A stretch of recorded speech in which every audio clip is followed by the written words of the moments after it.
C'est un sommet important qui se tient mardi dans la capitale française. Le président Emmanuel Macron recevra pas moins d'une quinzaine de dirigeants africains, plusieurs hauts responsables européens, ainsi qu'une dizaine de représentants d'organisations internationales. Objectif, relancer l'économie en Afrique, ralentie par la pandémie. Il s'agit plus précisément de mettre en place des moyens financiers capables de relancer l'économie du continent dont le PIB devrait connaître sa première récession en 25 ans en 2020 avec un recul de 2,1%, d'où l'initiative donc du chef de l'État français pour attirer les investissements vers les secteurs publics et privés africains. La France propose notamment de faire profiter l'Afrique de ses droits de tirage spéciaux du Fonds monétaire international. Il s'agit d'instruments de change qui permettent notamment de financer des importations.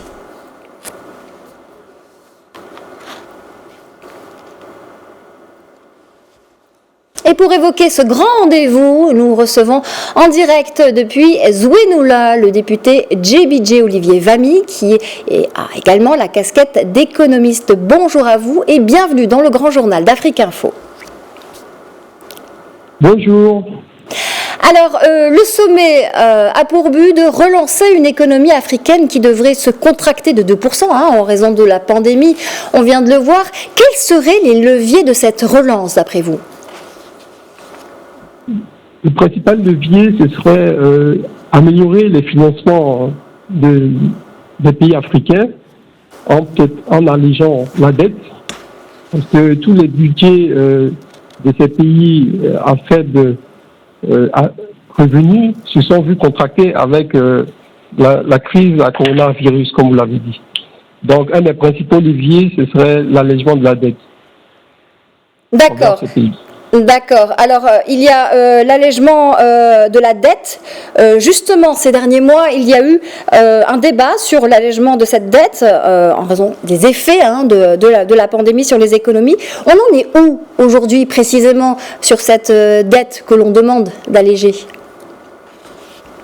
La France a évoqué le fait de nous faire bénéficier des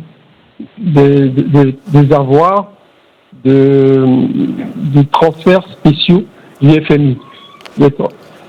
Maintenant, on ne sait pas exactement... Allez-y. Alors précisément, c'est vrai que l'Élysée propose de faire profiter l'Afrique de droits de tirage spéciaux du FMI. Est-ce que vous pouvez nous expliquer ce mécanisme dans un premier temps, mais surtout nous dire l'impact que cette mesure pourrait avoir sur la dette des pays africains ? Il faut savoir que les droits de tirage spéciaux du FMI ont été créés en 1969 pour améliorer les liquidités des pays d'une manière générale participant au FMI, adhérents au FMI. Ça se traduit par une créance, mais pas une monnaie. C'est un peu comme, par exemple, la Banque centrale qui crée de la monnaie, les banques centrales qui ont la possibilité de créer de la monnaie pour augmenter la liquidité lorsqu'on est en pénurie de liquidité. Sauf que là, les droits de tirage spéciaux ne sont pas une monnaie en tant que telle, mais une créance sur les monnaies. Donc, comment ça fonctionne ? Le FMI, lorsque la plupart des pays membres du FMI se trouvent en pénurie de liquidité, ils émettent sur accord de 85% des membres du FMI, ils peuvent émettre 85% des droits de vote des pays membres du FMI. Il peut être décidé de l'émission de droits de tirage spéciaux. Donc, la possibilité d'augmenter la liquidité de tous les pays membres. En ce qui nous concerne, si la France ou les pays du G20 qui ont un excédent de droits de tirage spéciaux décident de nous prêter, c'est-à-dire moyennant intérêt, ou éventuellement, ce qui serait le plus intéressant dans notre contexte, décident de faire don de ces droits de tirage, de ces excédents de droits de tirage spéciaux aux pays africains qui ont besoin de liquidités d'environ 100 milliards de dollars, ça pourrait régler une partie de nos liquidités. D'accord. Régler en partie, donc, au niveau de la liquidité. Alors, ça pour le mécanisme. Est-ce qu'on peut aller un peu plus loin pour savoir ce qui lancerait de l'impact, justement, l'allègement de cette dette ? sur les pays africains via l'utilisation de ce mécanisme que vous venez de nous expliquer? Si c'est un transfert sous forme de don, il n'y a pas d'impact sur nos dettes. Au contraire, ça nous permet de nous désendetter et ça va améliorer nos liquidités pour nos besoins budgétaires locaux.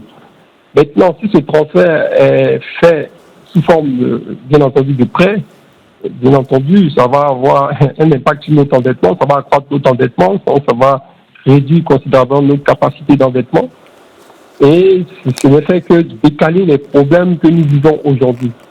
Le but, c'est de relancer durablement nos économies suite à cette crise qu'on connaît avec la Covid-19.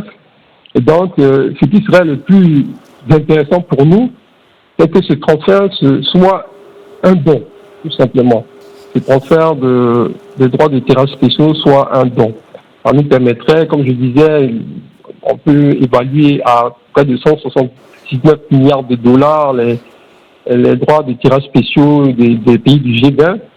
Si ceux-ci décidaient de nous les transférer et de nous les d'en faire don, nos besoins en droits de financement qui s'élèvent à peu près à 100 milliards de dollars seront largement comblés et ça permettrait en partie de résoudre cette crise. Très bien, donc impact intéressant, positif pour l'Afrique si ce transfert se fait donc sous forme de don. Donc, et je parle des droits de tirage spéciaux du FMI. Alors, JJB Olivier Vamy, l'Afrique centrale n'est pas représentée à ce sommet, ni le Tchad, ni le Gabon, ni le Cameroun, alors que les autres régions du continent sont-elles présentes. Comment expliquez-vous cela ? Sûrement, ça peut être lié à la situation, j'allais dire politique et la déstabilisation que vit actuellement l'Afrique centrale avec les événements qu'on a connus au Tchad. Et il y a aussi peut-être le fait que on avait décidé avec les États de l'UEMOA, c'est-à-dire les États de l'unité monétaire ouest-africain, de passer à l'ECO, chose que les États d'Afrique centrale n'avaient pas encore été décidé, chose qui n'avait pas été encore décidée au niveau des États d'Afrique centrale. Peut-être que c'est ces raisons-là qui font qu'ils n'ont pas encore été intégrés dans les plans de relance de ces pays. Donc, je n'ai pas totalement la réponse, mais bon, c'est les réponses qui me viennent comme ça à l'esprit. D'accord, alors un autre point important, JBJ Olivier Vamy, il faut le rappeler, ce sommet intervient aussi en plein débat sur la réforme du franc CFA. La France a récemment transféré 5 milliards d'euros de réserves à l'Afrique de l'Ouest. On le disait, la question du devenir de cette monnaie devrait-elle être soulevée lors de cette rencontre d'après vous ?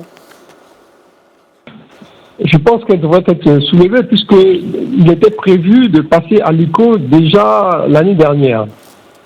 Ensuite, il y a eu quelques protestations parce que à la base, on voulait intégrer, en plus des 8 pays membres de l'UEMOA, le Nigeria et le Ghana, qui ont objecté sur les conditions du passage à l'ECO. Qu'est-ce qui change entre les CFA et l'ECO ? Fondamentalement, il y a le nom.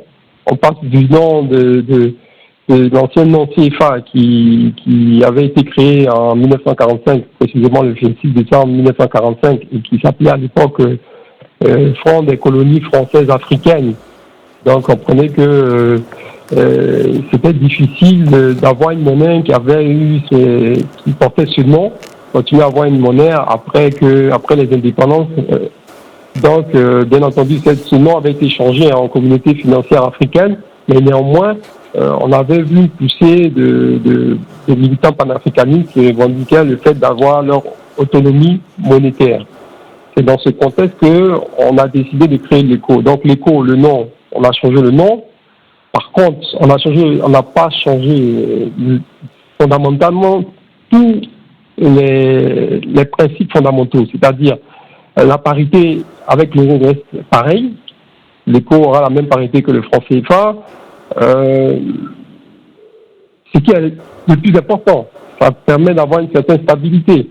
La seule chose en supplément, c'est que la France ne fera plus partie du conseil d'administration de la Banque centrale des États d'Afrique de l'Ouest, donc ils ne seront plus administrateurs en tant que tels.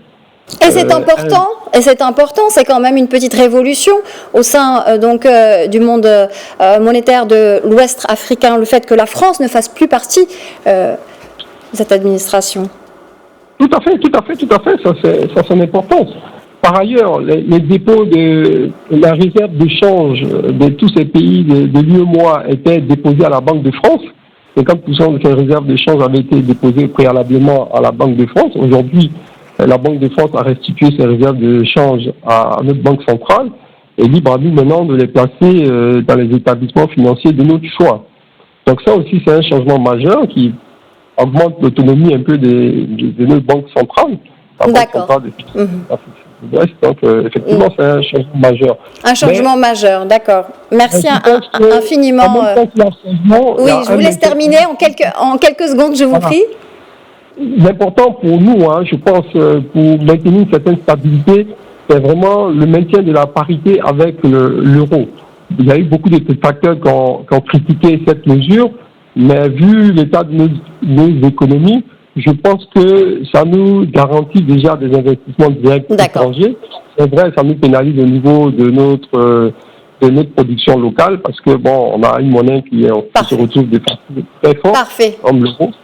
Merci infiniment. Donc on aura retenu cet enjeu majeur, celui du maintien de la parité avec l'euro. Merci infiniment JBJ, Olivier Vamy. Je rappelle que vous étiez en direct avec nous depuis Zouénola et que vous êtes député et économiste ivoirien.